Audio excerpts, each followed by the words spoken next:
Татарские сказки, часть первая. Всех приветствую на своем канале. Сегодня мы с вами познакомимся с татарской сказкой о шайтане и его дочери. Очень необычное произведение. Будет интересно? Подписывайтесь на канал. Давайте начинать. Необычная сказка о шайтане и его дочери. Был как-то человек по имени Софа. Вот задумал он странствовать по свету и говорит жене: «Пойду посмотрю, как люди живут». Много ли, мало ли он шел, только пришел на опушку леса и видит: напала на лебедь злая старуха Убыр, хочет погубить ее. Кричит лебедь, рвется, отбивается, а вырваться не может, одолевает ее Убыр. Пожалел Софа белую лебедь, бросился ей на помощь. Испугалась злая Убыр и убежала. Поблагодарила лебедь Софу за помощь и сказала: «Живут за этим лесом на озере 3 мои сестры. Хочу я показать им тебя. Садись на меня, полетим к ним в гости». Сел Софа на лебедь, и полетели они. Прилетели к старшей сестре. Говорит ей лебедь: «Вот этот человек меня от смерти спас. Сделай ты ему за это какой-нибудь подарок». «Пусть ему делает подарок тот, кому он сделал добро», — сказала старшая сестра, «а я ему ничего не дам». Рассердилась лебедь, ни слова не сказала, велела Софе сесть на себя и понесла к средней сестре. Рассказала ей лебедь, как Софа ее от верной гибели спас, и просила подарить ему что-нибудь. «Кого он спас, тот пусть и делает ему подарок», — ответила средняя сестра. Ничего не сказала ей лебедь, посадила Софу себе на спину и понесла к своей младшей сестре. Обрадовалась младшая сестра гостям, встретила их приветливо и ласково, накормила мясом, напоила чаем. А как узнала, что Софа ее сестру от смерти спас, поблагодарила его и дала в подарок сундучок. «Смотри», — сказала она, — «не вздумай открывать этот сундучок по дороге. Откроешь, сам не рад будешь. Когда домой вернешься, тогда и открывай». Погостил Софа у младшей сестры лебеди и пошел домой. Идет он, а сам все думает: что же может быть в этом сундучке и почему его нельзя открывать по дороге? Шел Софа и не мог удержаться. Остановился он и открыл сундучок. В тот же миг перед ним появилась лавка с разными дорогими товарами. Со всех сторон к лавке покупатели бегут, торгуются, за товары Софе деньги платят. И столько они золота наносили, что и девать его некуда. Растерялся Софа, не знает, что ему делать. Не оставаться же посреди дороги. Попробовал он закрыть сундучок, не может. Сидит он, охает сам себя, ругает, зачем не послушался, зачем сундучок открыл по дороге. Тут, как из-под земли, появился перед ним старик с длинной седой бородой и спрашивает: «Что ты охаешь?» Рассказал ему Софа, что случилось. «Помогу я твоему горю», — сказал старик, — «только с условием. Отдай мне то, что у тебя в доме есть и о чем ты сам не знаешь». И назначил срок 15 лет. Стал Софа думать, что же это такое у него в доме есть, о чем он сам не знает. Думал, не мог придумать и говорит старику: «Ладно, отдам я тебе то, что у меня дома есть и о чем я сам не знаю, только помоги». «Хорошо», — сказал старик, — «помни уговор, а если обманешь, плохо тебе будет». С этими словами старик закрыл крышку сундука, а все сразу в сундучке скрылось: и лавка с дорогими товарами, и деньги. Взял Софа сундучок и пошел дальше, а старик исчез, как сквозь землю провалился. Старик этот был шайтан, И попросил он у Софы не что-нибудь, а его родного сына.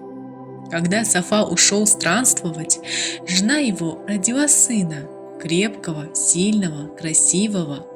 Пришел Софа домой и видит, на руках у жены сынок. Стал он обнимать его, стал целовать, а сам плачет горькими слезами. Догадался, кого пообещал отдать старику с седой бородой. Так прожили они 15 лет. Как подошел назначенный срок, сказал Софа сыну: «Ну, сынок, пришло нам время расстаться». И рассказал ему все, и про сундучок, и про старика, и про свое обещание. «Нечего делать», — сказал сын. «Раз обещал, надо выполнить обещание». Простился молодой джигит с матерью, простился и с отцом, и пошел. Долго он шел и пришел к озеру. Здесь его и должен был встретить шайтан. Сел джигит на берегу, стал дожидаться.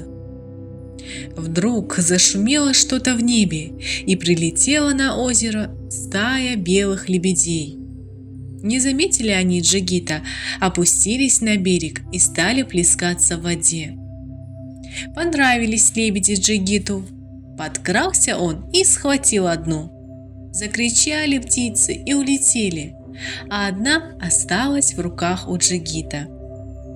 Тогда лебедь заговорила человечьим голосом: «Не держи меня, пусти на волю».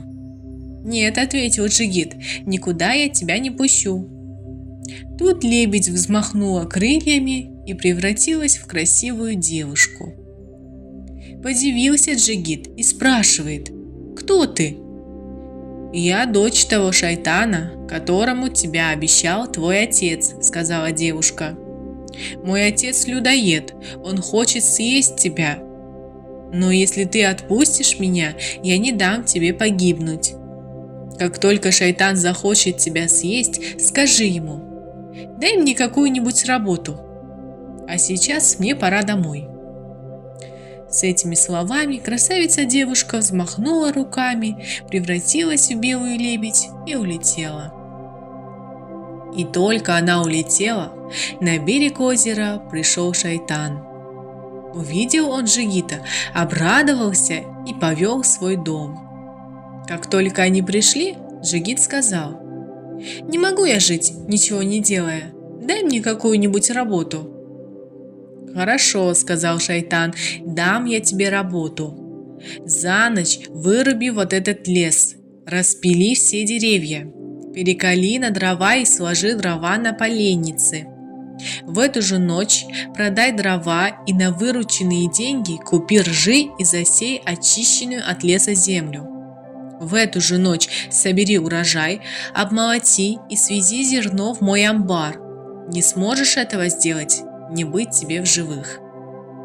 Сказал это шайтан и ушел. А джигит сел и задумался, не знает, что и делать. Под вечер пришла к нему красавица-девушка, дочь шайтана, и расспросила, какую работу задал ему шайтан. «Не горюй», — сказала девушка, — «с этим делом я сама справлюсь, а ты ложись и спокойно спи до утра».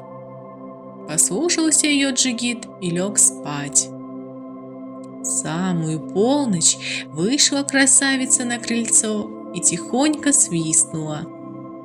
Собрались на ее свист какие-то джинны и спрашивают: «Что прикажешь?» Сказала им девушка, что и как надо делать. Принялись джинны за работу, мигом все сделали, как она велела. Как только под утро петухи запели, все джинны исчезли, попрятались, словно и не было их. Утром пришел шайтан. Видит, работа выполнена, все сделано, как он приказывал. Удивился. Ну, думает, видно, этот джигит непростой человек. Похвалил он джигита и сказал: «С этим делом ты справился. Теперь задам я тебе другую работу. За ночь ты должен перенести ситом всю воду из одного озера в другое». Как только ушел шайтан, пришла к Джигиту красавица-девушка и спросила, что еще приказал ему шайтан. «Велел за эту ночь перенести ситом всю воду из одного озера в другое», — ответил Джигит. «И это будет сделано», — сказала девушка. «Иди ложись и спи спокойно до утра». Позвала она опять тех джиннов и приказала им таскать воду. Еще солнце не взошло, как они перенесли всю воду из одного озера в другое. Петухи запели, и джинны все исчезли. Утром Джигит пришел к шайтану и сказал: «Выполнено твое приказание». Видит шайтан, ничем Джигита не удивишь. Какую работу ему не задай, все выполнит. Подумал он и говорит: «Есть у меня в конюшне жеребец. Кто сможет его обуздать и не побоится ездить на нем, за того я выдам мою любимую дочь. Не хочешь ли ты попытать счастье?» «Хорошо», — сказал Джигит, — «я согласен. Когда велишь скакать на твоем жеребце?» «Завтра поутру». Пошел Джигит к дочери шайтана и рассказал ей все. «Знай», — сказала девушка, — «что в жеребца превратится сам шайтан. Обуздать его ты сможешь, если достанешь у кузнеца 40-пудовую плеть, а у кожевника 40-пудовую узду». Джигит тотчас отправился к кузнецу и кожевнику и заказал им 40-пудовую плеть и 40-пудовую узду. Когда плеть и узда были готовы, Джигит пошел на конюшню. Двери этой конюшни были заперты на 20 тяжелых замков. Открыл он все 20 замков и вошел в стойло. Видит, стоит там жеребец. Из ноздрей у него искры летят. Трясет жеребец гривой и копытами землю бьет. Никого к себе не подпускает. Изловчился Джигит и ударил жеребца по голове 40-пудовым молотом. Сразу присмирел жеребец, перестал гривой трясти да копытами бить. Тут Джигит накинул на него 40-пудовую узду и вывел из конюшни. После этого вскочил на жеребца и ударил его по бокам. Помчался жеребец. Головой вертит, храпит, ржет, хочет сбросить всадника, да не может. Джигит словно прирос к его спине, не качается, не шевелится, а сам то и дело бьет жеребца по ребрам своей 40-пудовой плетью. Долго носил его жеребец, измучился и вернулся наконец в свою конюшню. Запер его Джигит на 20 замков и пошел к девушке, рассказал ей все, как было. Выслушала она и говорит: «Завтра шайтан превратит всех дочерей своих в голубок и заставит узнать среди них меня. Ты укажи ему на ту голубку, которая пролетит мимо тебя». На другое утро шайтан позвал Джигита, показал ему целую стаю голубей и сказал: «Видишь этих голубей? Среди них моя младшая дочь. Если ты сумеешь узнать ее, отдам ее тебе в жены». Стал Джигит рассматривать голубей. Тут мимо него пролетела одна голубка. Джигит и указал на нее: «Вот твоя младшая дочь».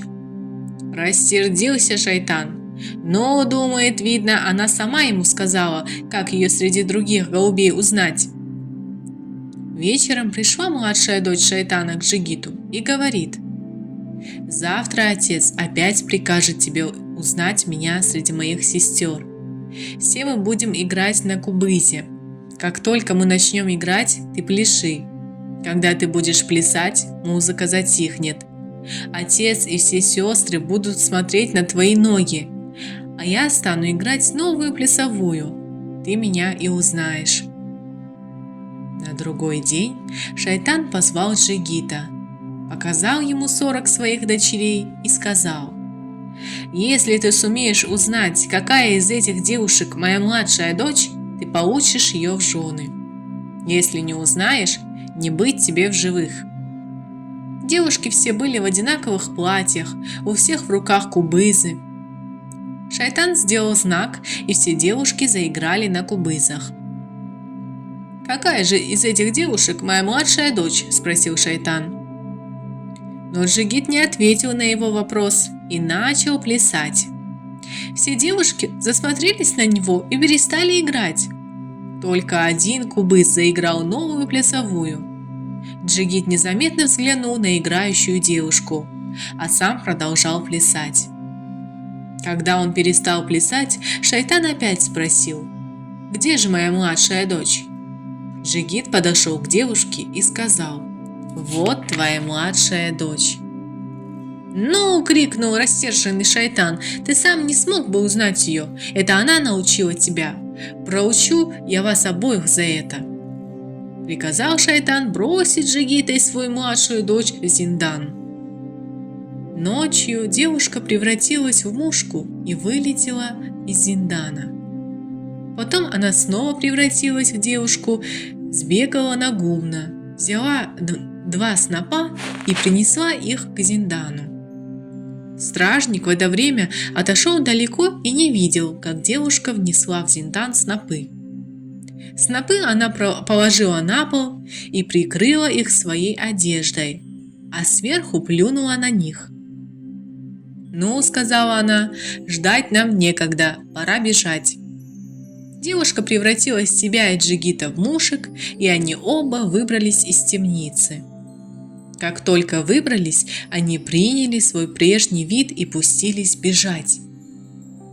Под утро к зиндану пришел палач и стал будить пленников.